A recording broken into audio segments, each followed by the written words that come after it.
안녕하세요. 찰리브라입니다.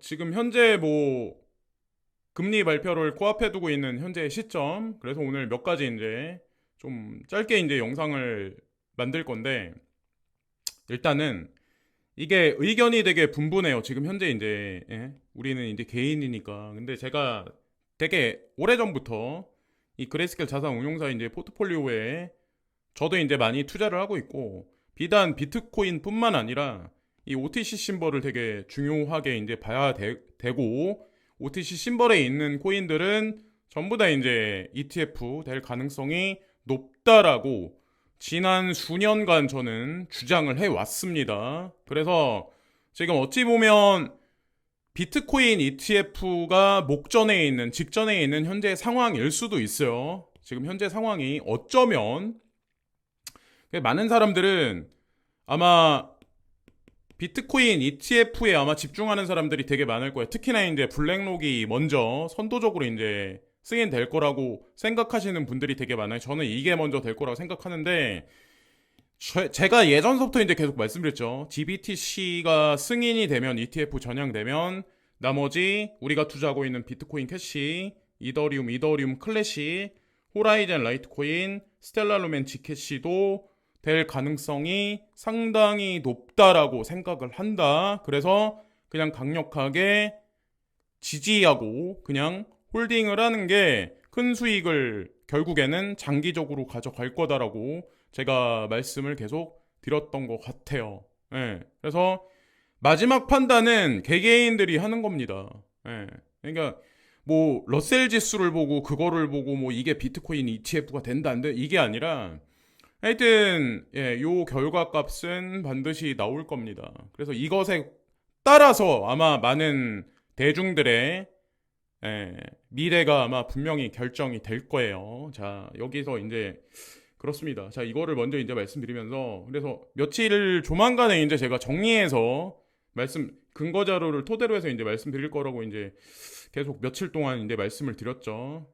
어쨌건 내가 무슨 코인 가지고 있는지, 이게 어떻게 될 건지 정확하게 알고 투자하는 게 되게 중요한 시점입니다. 지금 현재 상황이. 그리고 이제 금리에 관해서 이제 제가 말씀드리려고 하는데, 이게 있어요. 자, 미국 금리가 이제 조만간에 이제 발표가 되죠. 현재 이제 페드 와치에 의하면 97.4%로 동결된다. 그래서 이게 지금 현재 100%는 아니에요. 지금 현재 시점이. 근데 우리가 이제 이걸 알아야 돼. 근데 과거에는 달러가 엄청, 그죠? 금리를 그냥 인하해서 유동성을 엄청 풀 수 있을 정도의 이 미국 경제가 체력이 분명히 있었어요.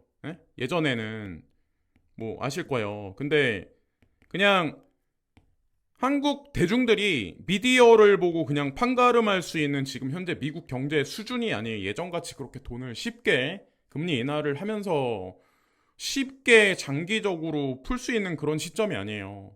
고성장이 유동성이 엄청나게 시장에 쏟아져서 막 그랬을 때 1% 금리 0.5% 금리 막 저금리에 막 이렇게.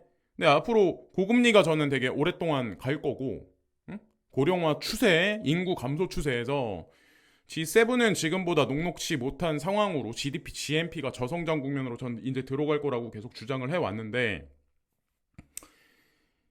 쉽지가 않을 겁니다. 이 사진 한 장에 사실 의미가 엄청 커요. 이게 그냥 누군가가 재미로 만들어낸 사진이 절대로 아닙니다. 제롬 파월 연준 의장이 여기 나뭇가지 하나에 대롱대롱 매달려 있잖아요. 지금 현재 상황이. 과연 사람들이 원하듯이 1%대 금리까지, 지금 현재 5%대 금리에서 1%대 금리까지 쉽사리 그렇게 할 수가 있을까? 과거같이. 과연 미국의 미래는 과연 어찌 될까? 자, 근데 이 사진에는 사실 중요한 의미가 있어요. 모든 복잡한 미국 경제, FED 연준의 지금 현재 상황을 그대로 이 사진 한 장에 누군가가 담았다라고 저는 생각을 합니다. 그리고 나이지리아 대법원 야당 후보 재기 대선 무효 소송 기각. 그래서 자, 이 나이지리아 얘기인데 향후에 이제 전 세계에서 고령화 뭐 저성장 국면에서 이제 특이성이 있는 데가 이제 브릭스 중에 특히나 이제 어디냐면 근데 중국도 고령화 하지만 우리보단 나아요. 예, 상황 자체가 일단 여기는 쪽수로 파이가 있고, 예, 쪽수로 파이가 있고 그 다음에 이제 인도죠. 지금 이제 막 이렇게 하려고 하고 있는 데가 인도죠. 실제로 고성장하고 있고 그 다음에 이제 저는 아프리카라고 이제 생각을 하는데 아프리카 중에 가장 중요한 곳이 나이지리아라는 이 국가입니다. 예, 산유국이기도 하고 사실은 근데 산유국이 아마 아실 거예요. 여러분들 미디어에서 2030년까지 화석연료의 중요성은 2030년까지다라고 아마 이미 여러분들이 보셨을 거예요. 그럼 지금서부터 7년이라는 시간이 아직까지 남아있죠. 예, 이 화석연료의 중요성은 아직까지 예, 종식되려면 멀었습니다. 근데 이 CTC 코인에 투자하고 계신 분들 있죠. 크레딧 코인. 이게 왜 안 올라가? 의견이 되게 분분할 거예요. 이게 과연 상승할 수 있을까? 나는 손해가 지금 뭐 마이너스 몇십 프로인데 막 이렇게 보시면서 근데 이번에 이 뉴스가 나온 걸 자, 이번에 나이지리아에서 이 뉴스가 나온 게 사실 크레딧 코인이 여기 글루아가 여기 나이지리아에서 사업 활동하기에 좀 유리하게 됐다라고 해도 사실 과언은 아니거든요. 일관된 블록체인 산업이나 CBDC에 관해서 일관된 정책을 필 수 있게 사실은 확고히 된 거예요. 그래서 지금까지 이거를 지금 사야 된다, 대출 받아야 된다, 이 CTC를 그렇게 저는 말씀드리는 게 아니에요. 그냥 홀딩해라. 지금까지 투자하고 계신 분들 흔들리지 마시고, 예. 그렇지 않을까, 좋은 일이 생기지 않을까라는 생각을 합니다. 그래서 지나가는 김에 이제 말씀 한번 드려봤고, 그리고 바이낸스 얘긴데, 한국 상륙 안가님, 고팍스 새 대표 조영중 금융당국 설득 가능성은 그래서 22일 날 이 얘기가 나왔어요. 그러니까 저 이런 생각을 하거든요. 일본에는 8월 18일 날인가? 바이낸스 재팬이 들어갔는데 우리보다 어찌 보면 더 보수적이잖아요. 근데 한국에는 바이낸스 코리아가 상륙을 못할까? 저는 왠지 상륙하지 않을까라는 생각을 하거든요. 그래서 이것도 지금은 미지수이긴 하지만 좀 긍정적으로 보시면 좋지 않을까. 이게 아마 만약에 바이낸스 코리아가 생기면 아마 이 파급력은 어마어마할 겁니다. 일단은 업비트, 나머지 잔잔바리 거래소들 있죠. 빗썸이라든가 코인원이라든가 코빗이라든가 아마 예전 같지는 않은 양상이 아마 펼쳐지지 않을까 생각을 해요. 그리고 이게 있어요. 그러니까 지금 현재 상황을 보시면서 이거를 반대로 해석하실 수도 있어요. 바이낸스 여전히 고팍스의 지분의 약 70%를 확보한 최대 주주다. 70%면 거의 대부분을 가지고 있는 거잖아요. 고팍스 내부 경영진도 80%가 바이낸스 측 이사진으로 알려져 있다. 그러니까 이미 바이낸스라고 봐도 거의 진배 없는 거예요. 지금 현재 상황을 보시면은 이게 유리할까? 아니면은 이렇기 때문에 오히려 더 라이센스를 계속 한국 정부에서 거부할까? 가만히 한번 여러분들 스스로가 한번 생각을 해보세요.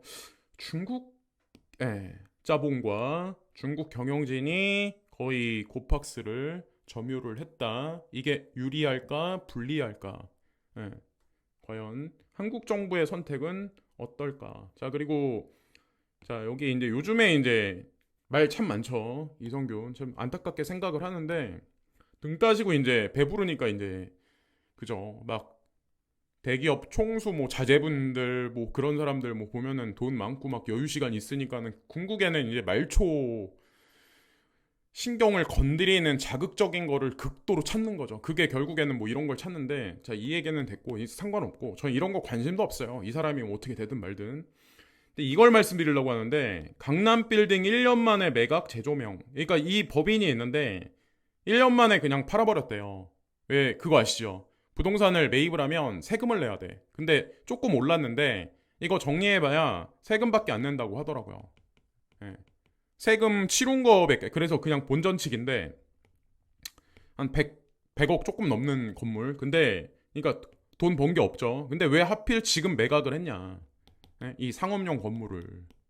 왜 그랬을까요? 상업용 건물이나 부동산들이 앞으로 시세 차익이나 장기적인 측면에서 수익률이 좋을까요? 메타버스가 점진적으로 구현되는 세상에서 그 안에서 우리는 출근하지 않고 업무를 보는 사람들도 아마 되게 많이 늘어날 거고 이커머스의 그러니까 쿠팡 같은 이커머스의 확장은 분명히 오프라인 마켓을 지금보다 더 매출액을 축소시킬 겁니다. 네. 거기에 많은 일자리들도 사라지기 시작을 할 거고. 근데 여러 가지 측면을 보고 아마 판단을 이 부인분은 내리신 게 아닐까라는 생각을 해요. 그리고 위메이드 나일 위믹스 챔피언십 2023년도 티켓 NFT 판매 시작 10월 18일 날. 예. 하여튼 잘 되고 있는 것 같네요. 예, 하여튼 투자하고 계신 분들은 잘 유지를 하시면서 해야 되지 않을까라는 생각을 하고 이거는 1,000만 원 빌리기도 힘들다. 반토막 난 저축은행 중금리 대출 그래서 지금 은행들이 대출을 안 해주려고 해요. 예, 지금 보면 액수를 아마 점점 줄일 거예요. 금리는 미온적으로 좀 낮아지긴 했지만 이게 있어요. 왜 이러냐면 2025년도 바젤 3를 아마 시작을 해야 될 겁니다. 자기 자본 비율을 맞춰야 될 거예요. 이 BIS 이거를 급작스럽게 갑자기 맞추지는 못해요. 그래서 지금 2023년도 연말인데 1년 정도 구간을 두고 아마 회수를 할 겁니다. 네, 은행들이 시중 은행들이 본인들이 살기 위해서는 근데 만약에 향후에 이 자기 자본 비율을 못 맞추고 좀 전에 이제 그 말씀드린 것 같이 상업용 건물의 부실채권이 그게 수면 위로 부상되면 이 자기 자본 비율도 못 맞출 뿐만 아니라 은행들이 아마 쉽지는 않을 거예요. 얼마 전에 이제 미국은 그 실리콘밸리랑 퍼스트 리퍼블릭, 한국은 새마을금고 한번 흔들흔들 거린 적이 있었죠. 예. 근데 그거를 살짝 수면 아래로 가라앉혀 놨는데 이것도 사실 시한폭탄 중에 하나예요.